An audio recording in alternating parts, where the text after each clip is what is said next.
The Saints get ready to host the Arizona Cardinals in what promises to be a thrilling season opener. This opener isn't just a game, it's a crossroads moment for the Saints under new leadership from head coach Kellen Moore. The Saints aim to snap a 4-year playoff drought and build momentum right out of the gate for the 2025 season. Welcome into Saints Game Day Live. Here from the Caesars Superdome, I'm Stan Verrett along with 10-year NFL veteran and Saints Super Bowl champion Scott Shanley. I think the fans are ready for Saints football. As we mentioned, it's a new era here in New Orleans with Kellen Moore taking over as a head coach. And Scott, when a new coach comes in and takes over a team and sets his program in motion, what are the keys to getting started? Yeah, I have a little bit of experience with this. Obviously in 2006 with Sean Payton when he came in and we were all new acquisitions and new players. And what it does right away, you want a fast start under new leadership because all the new things, all the different plays you're running, all the different things you're doing in the meeting room, in practice, you kind of want early validation that it's really working. So I think a fast start would be critical for this team. And it kind of, like I said, it validates all the new change that's happened to you in the past 6 months. And what are the responsibilities like for Kellen Moore? A lot of success as an offensive coordinator, but now he's the guy in charge of the whole program. Yeah, I mean, a huge change in responsibility. Kellen's been an outstanding offense coordinator. All 3 stops he's been with the Cowboys, Chargers, and last year winning the Super Bowl with the Eagles. But now it's all the little micromanaging things that didn't come up before. All the different press conferences, all the different scheduling conflicts and different things like that. He's hired a new strength staff, brought in different people into the building. So a lot more responsibility falls on your plate now besides just X's and O's. Listening to the players talk about his approach, they all seem really impressed. Demario Davis said he's a fan of Kellen Moore, something that he's never really said about a coach before. And one of the things I think he really emphasized was trying to get to the season healthy. So they had very intense practices, but very focused practices. And if he needed to cut practice short, some days he did. But the focus was on getting to the season healthy. As a player, how much do you appreciate a coach approaching it that way? Yeah, and there's a fine line in that. As a coach, you have to have your team physically ready. You have to have them physically prepared for the battle of the season. But at the same time, you want to take care of your guys. And there's a fine line in that. Players, you want to be a player's coach, but you can't be overboard and make it too lenient. So I think the players appreciate that out of Coach Moore. He's been a player in this league. He's been a coach or a coordinator, now a head coach. They know, they trust him that he knows what it's going to take to get them ready for this season. What do you expect from him offensively? There'll be a lot of focus on how he manages this offense. What do you expect? Well, like I said, every stop Kellen's been at, he's been outstanding. You look at what he did with Dak Prescott with the Cowboys. Mike McCarthy wanted to take over the offensive play calling. That's why he ended up going to the Chargers. He had a great 1 year with Justin Herbert and then won a Super Bowl last year. So all 3 stops that Kellen's been at, he's been outstanding offensively. And the one thing I know is he's going to put players in position to succeed based on matchup. This is a matchup league. Get your players in space to make plays. And that's what he does as good as anybody in the NFL. As Spencer Rattler takes over, how do you think he can best utilize Rattler's talents to make the offense go? Get him on the edge. I think Spencer's dynamic on the edge. You look at even last year, it was a completely different offense, but Spencer really shined when it was bootleg, play action, get him outside the pocket, threaten defenses with his ability. And Spencer's not known as a runner or a scrambler, but what he does with his legs outside the pocket can really threaten the secondary. Those guys in the secondary and linebackers, we don't want to cover very long. But when you get outside the pocket as a quarterback, that's when you have to cover for an eternity. Yeah. Spencer Rattler didn't enjoy a lot of success as a starter last year, pressed into duty. Didn't win any of the 6 starts that he made, but he was playing with a team that had a lot of injuries on the offensive line and among the skill positions. So he said he's really excited to be out there with the full first-string unit and the playmakers around him, guys up front to protect him. And that brings us to Alvin Kamara. Did not see him in the preseason at all in terms of carries or catches or anything, but Kellen Moore says he's going to be a workhorse back in this offense. How does he use Kamara to best effect? Yeah, a lot of the attention went to the quarterback competition. That's really where the spotlight should be on most teams. But I think when you look at the running back position, Alvin's going into year 9. It was a big, besides the quarterback competition, it was a big preseason for Kendre Miller. Kendre Miller was a high draft pick. He's been injured a lot, hasn't been out there on the field a bunch. But when he has been on the field the last couple of years, he's shined. He's a big back. When he sticks his foot in the ground, he can go. And they need that out of Kendre because they need to give Alvin a little bit of break from the workload. Going into year 9, Alvin can still do the things in space. He can be effective in the passing game, but you don't want to grind him down in between the tackles. Right. Kamara on the verge of some NFL history. He needs just 27 catches to get to 600, and only 5 running backs in NFL history have ever gotten to 600 catches. Also coming off a career-high 950 rushing yards last season. So could be the Alvin Kamara that we've seen in the past as a threat, both as a runner and a receiver out of the backfield. And then we get to the receivers, Rashid Shaheed, Chris Olave back healthy. They've added Devon Vele. They've added Trey Palmer. So a lot of threats for Spencer Rattler. So people who think it's going to be check down city might be in for a surprise. Yeah, defenses are going to hope for check down city because those guys you mentioned, this offense sorely missed those guys. And there's a common thread here. There's been a lot of injuries the last couple of years. Yep. And when you don't have guys on the field for most of the year like Chris Olave and Rashid Shaheed, it's tough for any offense to go in the NFL. Now, Spencer had the advantage of being a 5th-round pick last year. He played with a lot of backup players around him, so it wasn't a lot of rainbows and sunshine, but he got those reps in, and that's going to pay dividends. I think anytime you get those reps as a young player and adjust to the speed of the game, now you have these outstanding receivers around you, you're going to see a different Spencer Rattler. Yeah, Alvin Kamara says Rattler has a cool confidence that belies his relative lack of experience when he steps in the huddle. He's in charge, he's in command, and he seems like he's in a really good place as he takes over. Devon Vele, interesting acquisition, big frame, 6'5" receiver who can help in the red zone.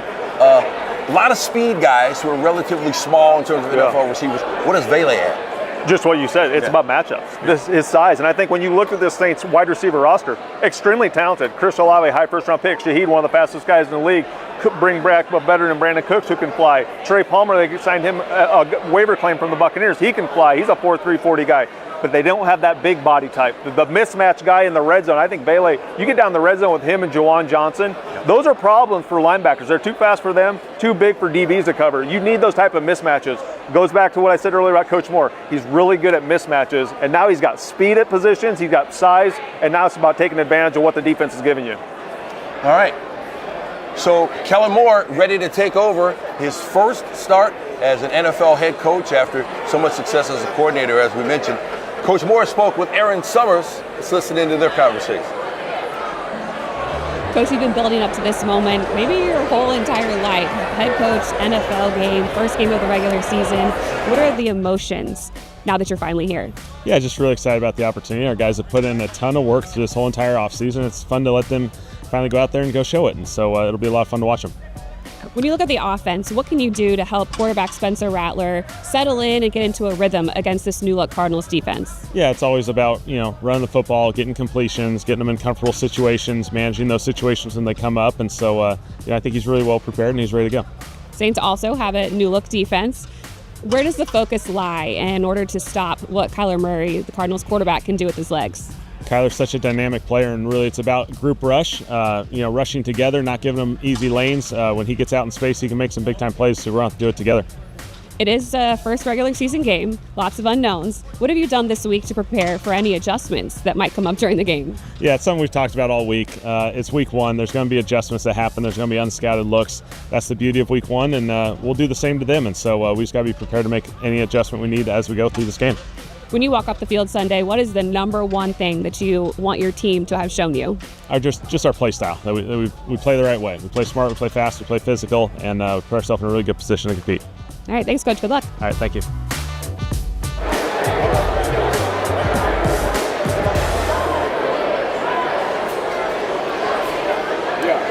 We're counting down to kickoff as the Saints get ready for the Arizona Cardinals, and we got a special guest with us. Saints legend of the game, Teron Armstead, with us here. Hey, man, it's great to see you. Great to see you too, man. Great to see you, both of you guys. Yeah, absolutely, man. We saw you meeting with reporters earlier in the week, talking about what it meant for you to play part of your career here in New Orleans with the Saints, and you got emotional discussing it, tied it in with your family and that whole thing. What did that bring out of you, just being back here? It's a special place, man. It holds a special place in my heart. Honestly, I was here for almost a decade, and I'm 34 years old, so that's a third of my life almost, So, huge part of everything that I've been through, and as I became a man here and became a professional here, and I learned so many different things, the relationships, the connections, and just adopting the resilience and the perseverance of this city. It played hand in hand with my career. You retired now. When you walk in here, and you get that old feeling again, you want to strap them up again and get out there? So I think when I do the Who Dat chant, Yeah. I'm a little worried about like just after feeling that energy. Yeah, I might want the crowd will do it. They'll get you ready to play, Listen. no matter how old you are. Trust me. I can only imagine. So I cannot wait for that moment. Yeah. Just to feel that energy, that adrenaline, that momentum. I'm done. I'm a fan, so I'll be watching, cheering on my Saints from a fan perspective. I'm not suiting up again. Well, this man right here, him and Willie Roaf, to me, the two best tackles to put on the black and gold. So it's an honor to have you in our presence. And I recommend anybody to go watch the press conference you did the other day, because I can tell you, people don't understand how professional athletes can bleed black and gold playing for the New Orleans Saints. I think it's about the organization. I think it's about the way they treat you as a person. You don't feel like just a jersey number. So I watched the press conference. It was awesome. I recommend anybody to watch it. Thanks. I was talking to Scott earlier. He said he obviously played for the Cowboys and you play with the Dolphins, but he sees himself as a Saint. Yeah. Is that kind of how it is for you? I was here for so long, and like I say, I made my name here. I became who I am as a player here. I love my time in Miami, and I'm a Dolphin too. Don't get me wrong. Yeah, okay. I'm a Saint first. Yep. And it's not a slight to any other organization. Saint and then Dolphin. You know what I mean? I love my time at both organizations. I have a lot of great relationships and love for both organizations, cities, fan bases. I was here for so long. So much history, so many ups and downs. It's like, this is home. We talked a lot about the quarterback and the skill position players earlier. Let's talk about that offensive line with you here now. It looks like they have the building blocks for a solid offensive line for the years to come. What do you see when you look at the guys up front? They made a lot of investment up front with those guys, a lot of first-round picks. And, man, I think they struck gold with the two tackles specifically. Kelvin Banks Jr., Fuaga on the right side, going from left tackle to right tackle. The sky is the limit for these guys. Even the sky's not the limit for these two. They will have their bumps and bruises, some growing pains and all those things, but their work ethic, what I've seen on film from these two young players, so much room to grow, but they are already in a great spot. So I see early success for both of them. Inside too, you got Eric McCoy, who's a Pro Bowler. He's going to continue to be that leader of the group. Cesar Ruiz is a veteran starter. He's trying to ascend into that Pro Bowl type caliber player too. So the strength of this team will be for now and the future the offensive line. Yeah, we saw that in Philly. Yeah. Kellen Moore made sure that offensive line was a big part of what they did. It wasn't just tush push. It was the entire attack with the offensive line with Saquon Barkley. And now he's got a running back in Alvin Kamara that can do a lot of things. And so we'll see how it goes. Teams that win a lot, teams like to copy the formula. And I feel like at this team, last year they hit on Fuaga. No question about it. He's going to be an outstanding player for a long time. You pair him with Banks. I see a lot of what you and Ryan did. You and Ramczyk together, the two best pairs in the league. So those guys have that type of ability. And when you don't have to worry about the tackle positions, you can worry about a lot of other things on your team. Protect your quarterback. You can do a lot of things on offense. So there's no doubt about it. This team has been built to win in the trenches. I 1,000% agree. 1,000% agree. Those two bookends. If you don't have to have extra help, tight ends, running backs, all those guys can get out in their routes. It helps the quarterback so much more. Overall, there's not a lot of big expectations for this team. Everybody looks at it as a rebuild. But when you look at the roster, there's a lot of talent on this roster that if they can put it together, they can win some games. What do you see big picture? Honestly, I don't like to see the game big picture. I like to stay micro-focused and let's just win today. Yep. But if you're looking at the Saints in its totality, I do see a really talented roster. I see a lot of great players in a lot of these different rooms, in these position groups. As a whole, I think for them to go far, Spencer Rattler as a starter, he's going to have to find a way to assert himself. As I'm not just a guy to fill in the space for now until the next guy's ready or anything. He has to assert himself as I'm here to stay. Like, this is mine. I'm taking the keys to the city, to the organization, and lead to some victories. And there's been a lot of careers built on that mindset. Once you get an opportunity in this league, it doesn't matter if the guy was the first number one overall pick behind you. If somebody's giving you the keys to the car, if you go out there and perform so well they can't take those keys back from you, that's the name of the business. Absolutely. Yeah, I remember a guy named Tom Brady. That's right. There you go. Late round pick, came in, Drew Bledsoe was started for the Patriots, and Brady took over and the rest was history. Yeah. So doesn't matter how you got there. Just when you get it's there, a performance business, and if you get an opportunity to perform, if you perform so high they can't take it from you. Kurt Warner with the Rams. There's a lot of different players. Brady. A lot of players have had long careers based on just given the opportunity. I'm going to take advantage of it. When you see Spencer Rattler, what do you see from him in terms of when he's his best self? What does he do? He's a playmaker. He's the thing I love about Spencer Rattler the most. This is the number one attribute I see from him: fearlessness. He is fearless. I have seen him get rocked, and he goes back the next play, and he take his 5-step, 7-step drop, and he's not flinching. He's not ducking from a rush or feeling pressure. He's standing tall and delivering a pass. He take the hit. He's fearless. Not that we want our quarterback to get hit, but you want someone that's willing to put his body on the line to deliver, to make a play. And I see that from him. So he's able to extend plays with his legs. He's dynamic, man. I think he'll do really well. I think you and I saw the same thing. It was the second preseason game. I saw him play, and I said, it'll surprise me if Spencer's not the starting quarterback. And that was no slight against Tyler. I saw him take a shot.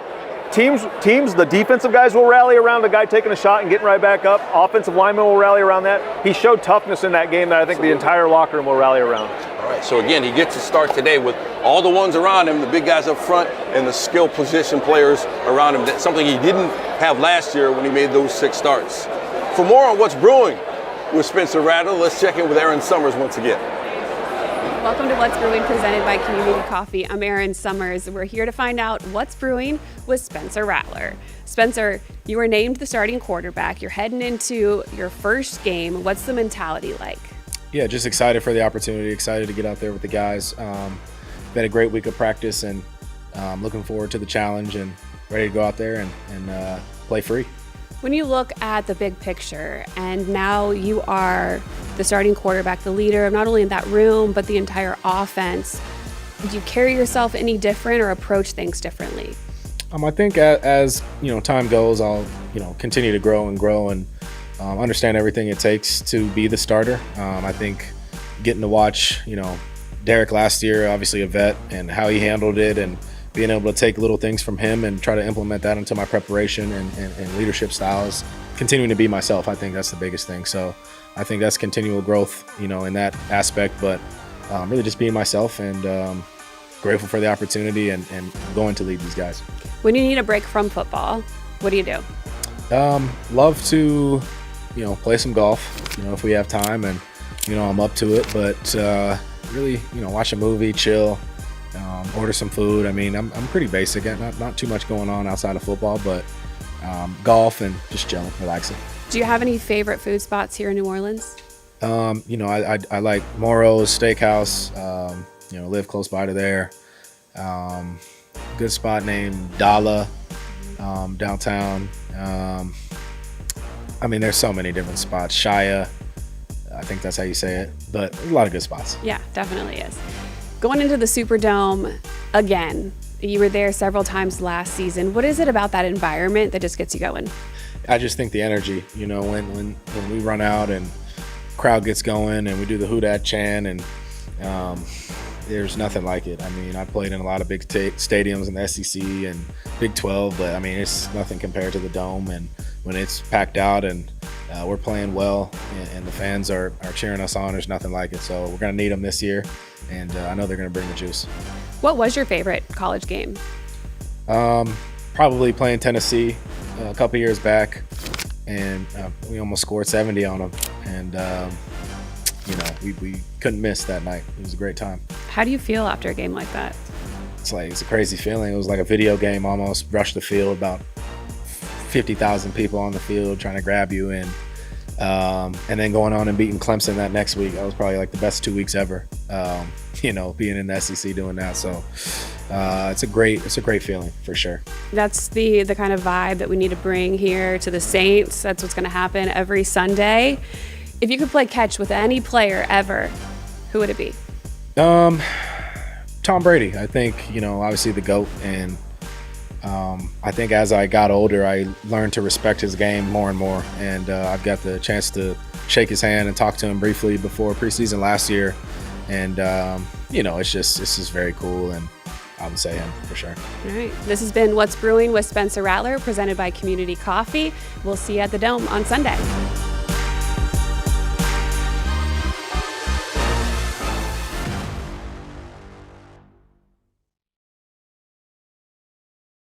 Rattler looking for a fresh start here as we get the 2025 season underway against the Arizona Cardinals. Scott, let's talk about the challenge that the Cardinals present and look at some matchups there. It starts for them on offense with Kyler Murray, their do-everything quarterback. Murray listed on the injury report this morning because of an illness, but they say he's going to play, and the Cardinals' offense goes as he goes. Absolutely. We talked a lot about Spencer making plays outside the pocket. That's what Kyler Murray does. If you don't contain him and keep him inside the pocket, make him throw over those trees at offensive lineman, defensive lineman, he'll make you pay on the edge because he can flat out fly. So this game is going to be about your success defensively is going to be determined by keeping number one in the pocket. Make him throw from the pocket because you let him get outside, it's a long time to cover Marvin Harrison Jr. and Trey McBride and all those guys on the outside. So make them play from the pocket. 7 yards per carry for Kyler Murray last season. He was their second leading rusher in terms of carries and yardage, so a big part of their run game. But that run game starts with James Conner, coming off a 1,000-yard season last year, a guy who is hard to get on the ground. Yes. Now we get to talk about the matchup with Conner versus the Saints linebackers. Warner and Davis, two of the better tacklers in the league. So you want to play this game on the other side of the line of scrimmage. If you let Conner get ahead of steam and get rolling past that line of scrimmage, he's going to gain 3 or 4 yards. Defensive line has to attack. Linebackers have to attack. Play on the other side of the line of scrimmage because he's a tough guy to bring down in space. He's a big back with some speed. Over the last 2 years, Conner is responsible for the most missed tackles, or second only to Derrick Henry in the NFL. So important when you get your hands on him, you got to get him down. Now, when they throw it, sort of a different approach than a lot of teams. They don't work outside as much. Trey McBride, their tight end, is their number one target. 111 catches last season. That was second among tight ends to only Brock Bowers of the Raiders, and he was their leading receiver in terms of yardage too, 1,146 yards. So dealing with him, do you cover him with a corner because he's also a threat in the run game, or do you put a linebacker or safety on him? Well, I think it's going to be by committee, mainly because of the schematics. In the past with Dennis Allen's defense, it was a lot of man-to-man. So you had a lot of linebackers and safeties covering him. I think with Coach Staley's defense, it's a lot of multiple. It's going to be a lot more zone. So a lot more eyes on the quarterback, breaking on the football. And when you're dropping in zone, you're working, as a linebacker, I'm working with the safety in the corners every time I'm dropping into zone. Taking good drops, eyes on the quarterback, and just knowing how they want to attack you based on down and distance. McBride's going to probably get his catches in the short game. It's about not letting those big plays happen over your head. Well, he only had 2 touchdowns last season, and the Cardinals are really emphasizing getting him into the end zone more, so look for him in the red zone a lot. Saints are going to have to pay attention to him when the Cardinals get inside the 20. Meanwhile, Marvin Harrison Jr. going into the second year, they hope that he can take the next step and become a true number one receiver. So that's going to be a challenge for the Saints cornerbacks. Do you put Kool-Aid McKinstry on him? Do you put Isaac Yiadom on him? How do you approach Harrison? Again, I think with the amount of zone defense Coach Staley plays, I don't know if they'll match up. Corners is kind of hard to do in zone defense versus man, but there's no doubt. There was a kind of a disappointing year last year for this kid, Harrison Jr. He had huge expectations coming out of the draft. They really expected this kid to be his dad in year one, and that's just not the reality of it. Kyler was hurt some. Offensively, they just didn't produce. I think this is one of the kids who's going to have a big second year. I think he's not going to see a sophomore slump. He's a dynamic receiver. He's got great size. He's got great speed. You have to know where he is. If you know where he is and the guy we just talked about, McBride, this offense will struggle to move the ball consistently. Okay. Now let's flip it around on the defense. Jonathan Gannon, the Cardinals head coach, said their defense is going to go as far as their defensive line takes them. Really invested in their defensive line. They brought in Josh Sweat to rush the passer from the Eagles. They added Dalvin Tomlinson and the ageless Calais Campbell entering his 18th NFL season playing on the line. So they're gonna try to get after Rattler, because they've got a young quarterback in there. So if you're the Saints, what's the focus? Well, there's no doubt. The Cardinals, they struggled last year against the run, and they've made that amends in free agency. They went out and got the guys you just mentioned, got bigger at the line of scrimmage. I think the biggest acquisition for them was probably Josh Sweat. He had 2.5 sacks in the Super Bowl for the Eagles. He was highly sought after in free agency. He's going to be a problem in the pass game, so both young tackles are going to have to know where he's lined up as an outside linebacker. But there's no doubt the front seven for Arizona, they're going to be aggressive. They're going to give you lots of different looks. As a young offensive lineman, you have to know whether you're going out, whether you're getting help from a tight end. I think the big thing for me is, does the Saints offense keep a tight end in to help chip, or do they let these young offensive line kind of go one-on-one against a talented defensive line? And then when you look at the secondary, really the guy who makes their defensive attack go, it's Budda Baker. Absolutely. He could be anywhere lined up. Yes. He's free to roam. So if you're Spencer Rattler, is that job one, knowing where Budda Baker is? No doubt about it. There's guys who are game wreckers in the league, ball disruptors.